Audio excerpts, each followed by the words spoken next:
Hello बच्चों, कैसे हो आप सब? तो हमारी रिवीजन सीरीज का ये 4th लेक्चर है। इसमें हम पढ़ने वाले हैं वर्क, एनर्जी एंड पावर। तो शुरू करते हैं फटाफट। वर्क की एक फनी बात क्या है बच्चों, जैसे कि आप पूरे दिन स्कूल में पढ़ते रहते हो, घर जाके भी पढ़ना होता है और शाम को क्या कहते हो कि आज तो मैंने बहुत सारा काम किया। लेकिन साइंस के हिसाब से ये काम है ही नहीं, वर्क इसमें 0। ऐसा क्यों होता है? जबकि आपका जो मतलब एनर्जी है वो तो बहुत ज़्यादा लगी है आपको इस ये मतलब पढ़ने में, लेकिन आपने कोई डिस्प्लेसमेंट तो की नहीं, ठीक है?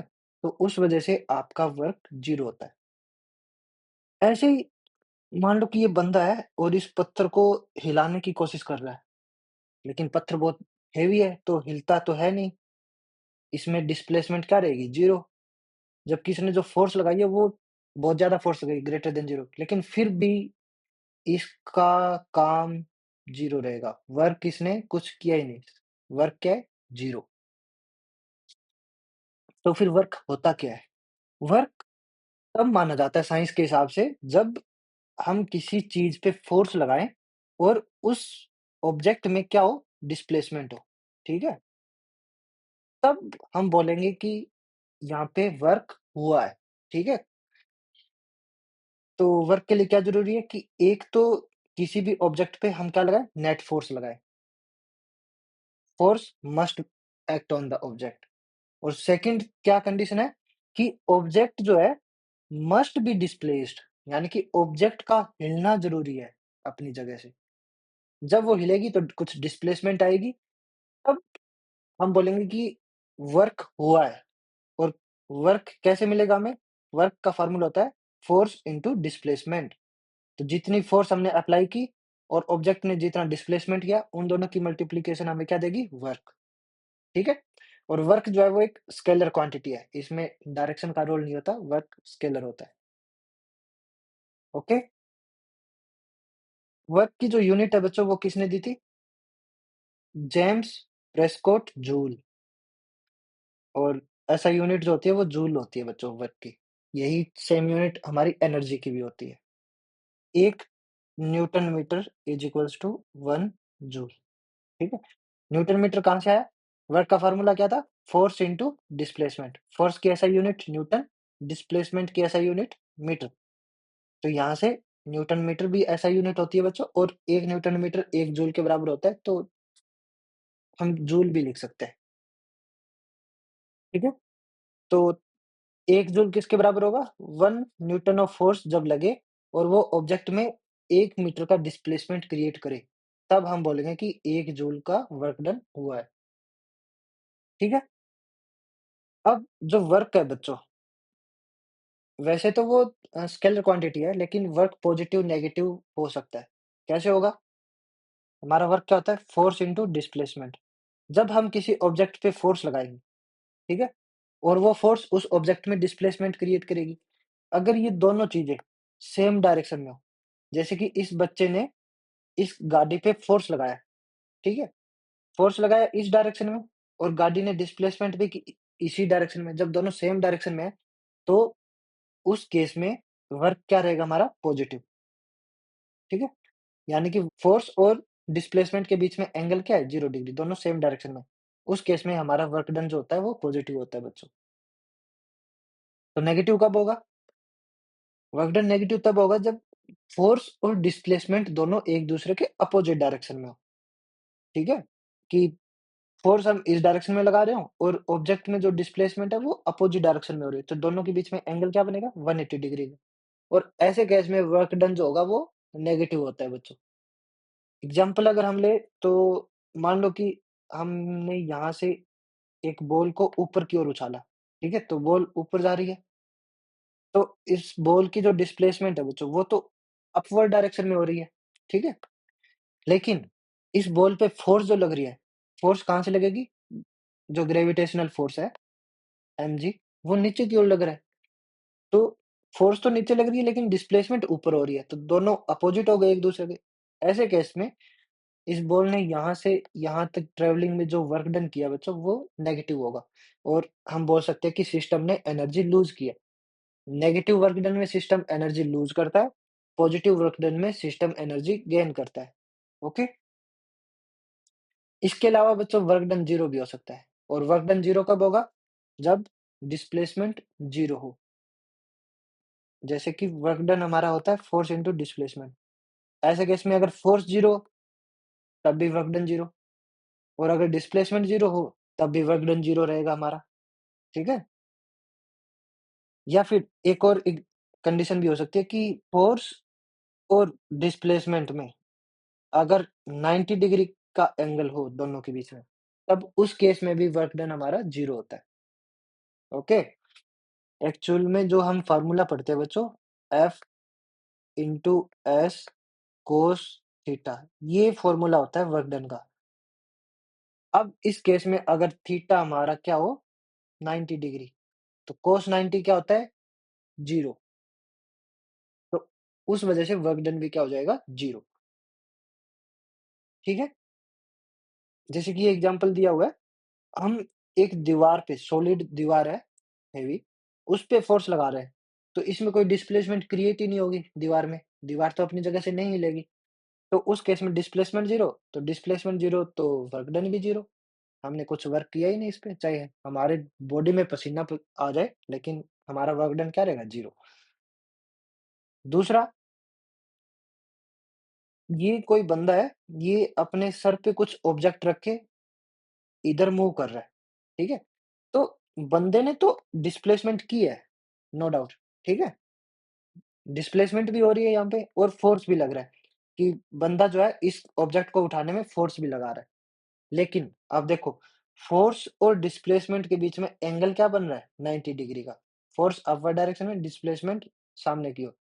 तो एंगल 90 डिग्री होने की वजह से वर्क डन हमारा क्या बन जाएगा बच्चों 0, ठीक है? तो इस बंदे ने भी साइंटिफिकली कोई वर्क नहीं किया है, ठीक है?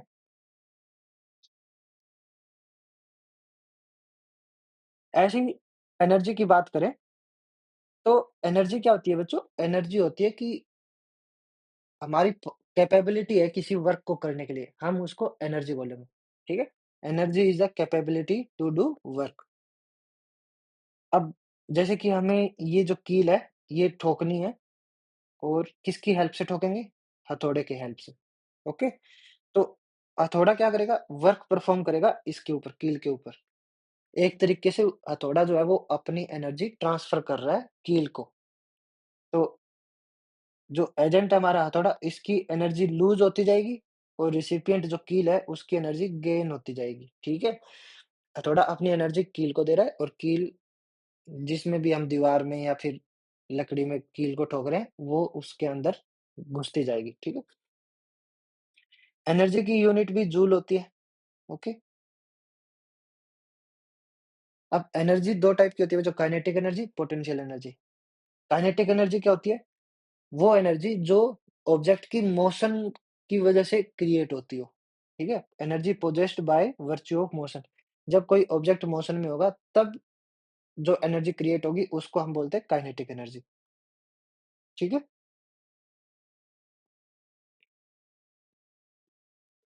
काइनेटिक एनर्जी का फ़ॉर्मूला अगर हम डिराइव करें बच्चों, तो वो क्या आता है? वर्क क्या था हमारा? Force into displacement, okay? Force into displacement work हो जाएगा। न्यूटन्स के अकॉर्डिंग फोर्स क्या होती है बच्चों? मास इंटू एक्सेलरेशन, ठीक है? न्यूटन सेकंड लॉ, यही था हमारा। इक्वेशन ऑफ मोशन क्या कहती है कि uh, v square minus you square is equals to 2 AS। यहाँ से हम S निकाल सकते हैं, ये बन जाएगा V square minus you square by 2A, okay? अब फोर्स भी है हमारे पास, डिस्प्लेसमेंट भी है, यहाँ पे पुट कर दो, तो वर्क का फ़ॉर्मूला ये बन जाएगा M into A into V square minus you square by 2A। यहाँ इसको अगर हम सोल्व करें बच्चों, तो A से A कैंसल हो जाएगा, क्या बचा? Half M V square minus you square, half M V square minus you square, ठीक है? और अगर बॉडी ने रेस्ट से स्टार्ट किया हो, रेस्ट से स्टार्ट करना मतलब इनिशियल वेलोसिटी क्या होगी? 0, u इज़ इक्वल टू 0, तो वर्क डन क्या बन जाएगा बच्चों? Half M V square. और ये वर्क डन किस में कन्वर्ट हो जाता है बच्चों? जब बॉडी मोशन में हो तो ये वर्क डन हमारा एनर्जी में कन्वर्ट हो जाता है और उस एनर्जी को हम क्या बोलते हैं? Kinetic energy. तो ये हमारा काइनेटिक एनर्जी के बराबर रहेगा, E के equals to half M V square. और ये जो चीज़ आई है बच्चों, इसको हम बोलते हैं work energy theorem. Work energy theorem क्या होती है? कि वर्क डन जो होता है बच्चों, वो ऑब्जेक्ट की final kinetic energy minus initial kinetic energy के बराबर होता है। फाइनल काइनेटिक एनर्जी क्या बनेगी? Half M V square. और इनिशियल काइनेटिक एनर्जी क्या बनेगी? Half M U square. और जब दोनों काइनेटिक एनर्जी का हम डिफरेंस लेंगे, तो उस डिफरेंस वो डिफरेंस हमें क्या देगा? वर्क डन, ठीक है? तो य इस फ़ॉर्मूले को बोलते हैं हम वर्क एनर्जी थ्योरम। और यहाँ से हम काइनेटिक एनर्जी का फ़ॉर्मूला ड्राइव करें, तो अगर बॉडी ने रेस्ट से स्टार्ट किया हो तो U हमारा 0, तो सिंपली जो हमारी काइनेटिक एनर्जी बन जाएगी, वो बन जाएगी हाफ एम वी स्क्वायर। अगर हम सिंपली एक एग्ज़ाम्पल देखें कि एक व्हीकल है, 1500 केजी उसका वेट है व्हीकल का, और उसकी जो वेलोसिटी है वो चेंज हो रही है 30 किलोमीटर पर आवर से 60 किलोमीटर पर आवर, ठीक है? जब उस व्हीकल ने चलना स्टार्ट किया तो इनिशियली उसकी velocity 30 kilometre per hour, change होते-होते वो चली गई 60 किलोमीटर पर आवर। तो उसने कितना वर्क डन किया? अभी-अभी बताया था वर्क डन क्या होता है? Kinetic energy final minus kinetic energy initial, यानी कि half M V square minus you square. अब वी हमें दिया हुआ है कितना? 60 किलोमीटर पर आवर, यू हमें दिया हुआ है कितना? 30 किलोमीटर पर आवर। इसको किलोमीटर पर आवर से हम क्या करेंगे? पहले तो मीटर पर सेकंड में कन्वर्ट करेंगे और इस फ़ॉर्मूला में पुट करने के बाद में जो एनर्जी का जो डिफरेंस आएगा, वो हमारे किसके बराबर रहेगा? वर्क डन के। वो कितना आता है? इतना, ठीक है? सिंपल सा है। अब ये जो फ़ॉर्मूला है बच्चों, half M V square minus you square, इसमें देखो अगर किसी बॉडी का मास चेंज होता है, यानी कि मास को अगर हम डबल करें, ट्रिपल करें, तो वर्क डन पे क्या इफ़ेक्ट पड़ेगा? वर्क डन भी डबल होगा, ट्रिपल होगा, ऐसे ही होगा। जिस प्रोपोर्शन में मास चेंज हो रहा है, उसी प्रोपोर्शन में हमारा वर्क डन चेंज होगा। यानी कि डबल मास तो डबल एनर्जी, ठीक है? लीनियर रिलेशनशिप है। वहीं अगर हम वेलोसिटी में चेंज लाएँ, अगर वेलोसिटी डबल हो रही है, तो डबल का स्क्वायर यानी कि 4 टाइम्स। वेलोसिटी अगर 2 गुना, तो वर्क डन या फिर एनर्जी 4 गुना, ठीक है? नेक्स्ट जो एनर्जी का टाइप बताया था, वो क्या बताया था मैंने? Potential energy. पोटेंशियल एनर्जी किस वजह से आती है? जैसे काइनेटिक एनर्जी किस वजह से आई थी? बॉडी के मोशन की वजह से।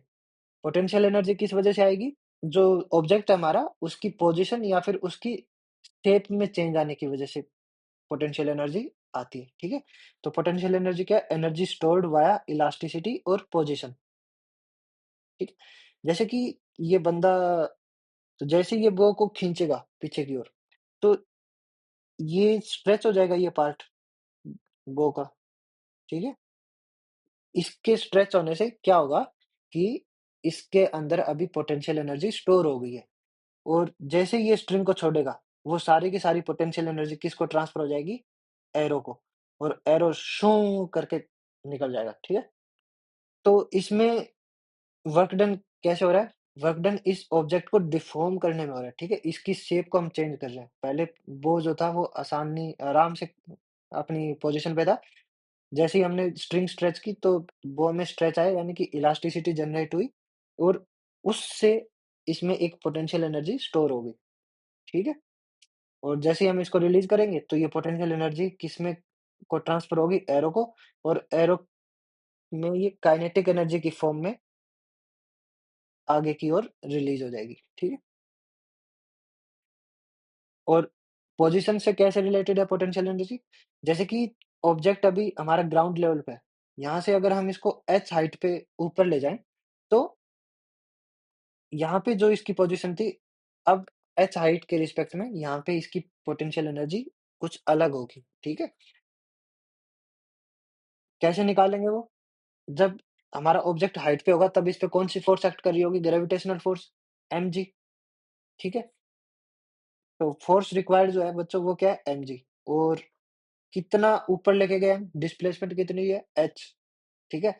तो जो वर्क डन बनेगा बच्चों, वो वर्क डन क्या बनेगा, force into displacement mg into h, तो mgh, और ये वर्क डन किस फॉर्म में स्टोर हो जाएगा, इसके पोटेंशियल एनर्जी की फॉर्म में, ठीक है?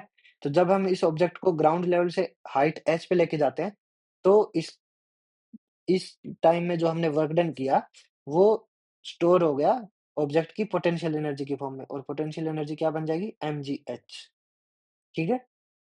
ये डिपेंड करता है कि हम ग्राउंड लेवल किसको लेके चल रहे हैं बच्चों, ठीक है? इसमें अगर हम यहाँ पे ग्राउंड लेवल मानते कि ये जो फर्स्ट ऑब्जेक्ट है वो कैपिटल H हाइट पे है, और तो ये जो सेकंड ऑब्जेक्ट होगा वो कितनी हाइट पे हो जाएगा, H प्लस कैपिटल H, ठीक है? तो उस केस में फर्स्ट ऑब्जेक्ट के पास में हमारी जो पोटेंशियल एनर्जी होगी वो क्या बनेगी, mg कैपिटल H, और सेकंड वाले के पास में क्या बन जाएगी, mg small h plus capital H, ठीक है? तो पोटेंशियल एनर्जी किस पे डिपेंड कर रही है कि हम ग्राउंड लेवल किसको मान के चल रहे हैं, ठीक है? जो भी हम ग्राउंड लेवल मानेंगे, वहाँ पे हमारी पोटेंशियल एनर्जी वैसे 0 होती है, अदरवाइज़ जितनी हाइट पे ऑब्जेक्ट हो ग्राउंड लेवल से, उस हाइट के रिस्पेक्ट में पोटेंशियल एनर्जी हम निकाल लेंगे, ओके? अब अगर हम बात करें कि ये जो एनर्जी है, पोटेंशियल एनर्जी, ये पाथ पे डिपेंड करेगी या नहीं करेगी? जैसे ऑब्जेक्ट हमारा यहाँ पे था, इस लेवल पे, ठीक है? तो एक तो हम सीधा-सीधा लेके गए उसको बी पॉइंट पे, और एक हम उसको ऐसे घुमा-फिरा के लेके गए बी पॉइंट पे। तो दोनों पाथ के लिए पोटेंशियल एनर्जी है बच्चों वो सेम रहेगी। ये पाथ इंडिपेंडेंट होती है। इसको सिर्फ क्या देख रहा है कि पहले जहाँ ऑब्जेक्ट था और अब जहाँ ऑब्जेक्ट है, इनके बीच में कितना हाइट डिफरेंस है। ओके? तो जितना भी हाइट डिफरेंस होगा उसके हिसाब से पोटेंशियल एनर्जी क्या बन जाएगी बच्चों? mgh, ठीक है? ये पाथ पे डिपेंड नहीं करती है। अब अगर हम बात करें कि ये जो एनर्जी है, हमने 2 टाइप की एनर्जी पढ़ी, पोटेंशियल एनर्जी और काइनेटिक एनर्जी। तो बच्चों uh, law of conservation of energy क्या कहता है कि कोई भी एनर्जी ना तो हम क्रिएट कर सकते हैं, ना ही हम डिस्ट्रॉय कर सकते, ठीक है? लेकिन ये एक-दूसरे में ट्रांसफर हो सकती है। जैसे काइनेटिक एनर्जी का क्या बन जाएगा? पोटेंशियल एनर्जी बन जाएगी, और पोटेंशियल एनर्जी की क्या बन जाएगी? काइनेटिक एनर्जी बन जाएगी। एक-दूसरे में ये ट्रांसफर हो सकती है, लेकिन हम इनको खत्म नहीं कर सकते। और जो दोनों को सम करेंगे, तो उसको हम क्या बोलते हैं? Total mechanical energy. वो क्या होती है? Potential energy plus kinetic energy, दोनों का सम टोटल मैकेनिकल एनर्जी। और ये जो है कांस्टेंट होती है किसी भी सिस्टम के लिए, ठीक है? यानी कि mgh plus half M V square is equal to constant. इनमें कोई चेंज नहीं आएगा। एक को बढ़ाओगे तो दूसरी कम हो जाएगी, दूसरी को बढ़ाओगे तो पहली कम हो जाएगी, या फिर जो काइनेटिक एनर्जी है वो पूरी की पूरी पोटेंशियल एनर्जी में कन्वर्ट हो जाएगी, या पूरी पोटेंशियल एनर्जी पूरी काइनेटिक एनर्जी में कन्वर्ट हो सकती है, लेकिन खत्म नहीं कर सकते, ठीक है? Energy is conserved. जैसे कि ये बताया हुआ है कि यहाँ पे हमारा क्या है, ग्राउंड लेवल है, और हमने इधर टॉप से किसी बॉल को नीचे की ओर छोड़ा हमने, ठीक है? तो इनिशियली यहाँ पे ये बॉल क्या थी, रेस्ट पे थी, u इक्वल टू 0, तो इसके पास कुछ वेलोसिटी तो है नहीं, तो हाफ एम यू स्क्वायर क्या बन जाएगा हमारा, 0। काइनेटिक एनर्जी क्या रहेगी हमारी, 0। लेकिन हाइट पे होने की वजह से अगर h हाइट है, तो इसकी पोटेंशियल एनर्जी क्या बनेगी बच्चों, mgh, ठीक है? तो पोटेंशियल एनर्जी इसकी क्या है, मैक्सिमम। अब जब हमने इसको नीचे छोड़ा, तो ये मिडल वाला अगर हम कोई पॉइंट पकड़े, तो मिडल पे क्या रहेगी बच्चों, हाइट क्या हो गई, हाफ। पहले h थी तो अब होगी h/2, तो पोटेंशियल एनर्जी क्या बन जाएगी, mgh/2, यानी कि जो स्टार्टिंग वाली पोटेंशियल एनर्जी थी उसकी आधी हो गई। तो ये देखो 50% पे आ गई पोटेंशियल एनर्जी, और अब ये नीचे की ओर जा रही है, तो इसके पास क्या है, कुछ ना कुछ वेलोसिटी भी है। उस वेलोसिटी के लिए इसके पास क्या रहेगी बच्चों, काइनेटिक एनर्जी भी रहेगी। तो 50% क्या बन जाएगी अब, काइनेटिक एनर्जी। जैसे ही ये नीचे पहुँचे ग्राउंड लेवल पे, तो हाइट क्या होगी, 0, ग्राउंड लेवल पे पहुँचने पे। हाइट 0 तो पोटेंशियल एनर्जी 0, तो पोटेंशियल एनर्जी 0, लेकिन अब यहाँ पे इसकी वेलोसिटी क्या है, मैक्सिमम। तो काइनेटिक एनर्जी भी क्या आएगी, मैक्सिमम, यानी कि अब सारी की सारी एनर्जी क्या बन गई इसकी, काइनेटिक एनर्जी। देखो स्टार्टिंग में पोटेंशियल एनर्जी मैक्सिमम थी 100%, फाइनल तक पहुँचते-पहुँचते पोटेंशियल एनर्जी क्या होगी? 0। पहले काइनेटिक एनर्जी 0 थी, लास्ट तक पहुँचते-पहुँचते काइनेटिक एनर्जी क्या होगी? 100%। यानी कि जो पोटेंशियल एनर्जी है वो कन्वर्ट हो गई किसमें? काइनेटिक एनर्जी में। लेकिन ओवरऑल अगर हम देखें तो टोटल सम जो है वो तो 100% ही है, ठीक है? दोनों एनर्जी का मिला के, वो कांस्टेंट रहेगा। तो एक एनर्जी दूसरी एनर्जी में कन्वर्ट हो जाती है। नेक्स्ट अगर हम बात करें पावर की, पावर क्या होती है बच्चों? वो होती है कि किस रेट से हम एनर्जी ट्रांसफर कर रहे हैं, उसको हम बोलते हैं पावर, ठीक है? Rate of energy transfer. और पावर क्या करती है? पावर मेज़र करती है कि वर्क डन जो हम कर रहे हैं उसकी स्पीड क्या है? क्योंकि जितनी ज़्यादा स्पीड होगी उसी उतनी ज़्यादा रेट से हम एनर्जी को ट्रांसफर कर रहे होते हैं, तो पावर भी हमारी क्या रहेगी? ज़्यादा। पावर का फ़ॉर्मूला होता है बच्चों work done per unit time, कि कितने टाइम में हमने कितना वर्क डन कर दिया, कि किस स्पीड से वर्क कर रहे हैं, तभी तो पता चलेगा हमें, ठीक है? उसको हम बोलते हैं पावर, W/T। और जो पावर की यूनिट होती है बच्चों वो होती है वाट, वाट। 1 वाट जो होती है वो बराबर होती है 1 जूल पर सेकंड के बराबर। वर्क डन की यूनिट जूल, टाइम की यूनिट सेकंड, तो पावर की यूनिट क्या हो जाएगी? जूल पर सेकंड। और इसको हम क्या बोलते हैं? वाट। 1 किलोवाट में 1000 वाट होते हैं, ठीक है? अब जैसे कि ये एक एग्ज़ाम्पल दिया है कि एक लड़की है जो ऊपर चढ़ रही है रस्सी पे, ठीक है? उसने 20 सेकंड का टाइम लिया ऊपर चढ़ने में, और जो टोटल वर्क डन किया रस्सी चढ़ने में वो था 3200 जूल के बराबर, ठीक है? सेकंड केस में उसने वर्क डन तो सेम ही किया था ऊपर चढ़ने में 3200 जूल के बराबर, लेकिन इस बार उसने टाइम लिया 50 सेकंड का, ठीक है? धीरे-धीरे चढ़ रही थी।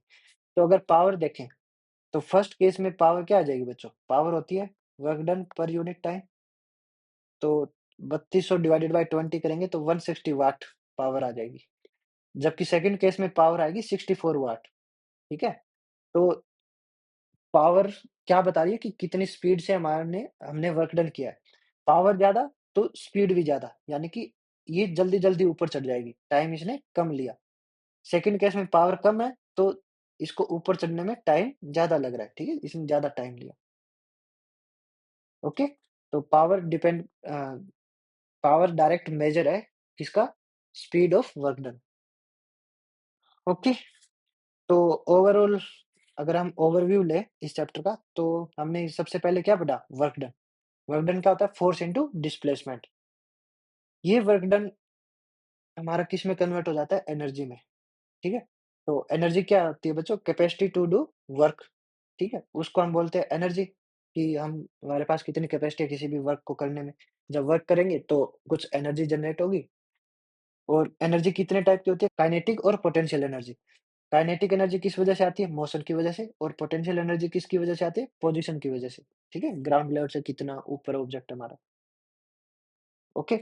और एनर्जी जो है वो कंज़र्व्ड होती है, ठीक है? एनर्जी का जो टोटल सम है वो कांस्टेंट रहेगा। फिर हमने क्या पढ़ा? पावर। पावर क्या होती है बच्चों? Rate of consumption, okay? Speed of work done is the power, work done per unit time. तो ये था complete overview of this chapter. I hope आपके सारे डाउट क्लियर हैं, और अच्छे से पढ़िए, बढ़िया पेपर दे के आइए। मिलते हैं हम अपने लास्ट चैप्टर के साथ में थोड़ी देर बाद। Okay, Tata, bye-bye.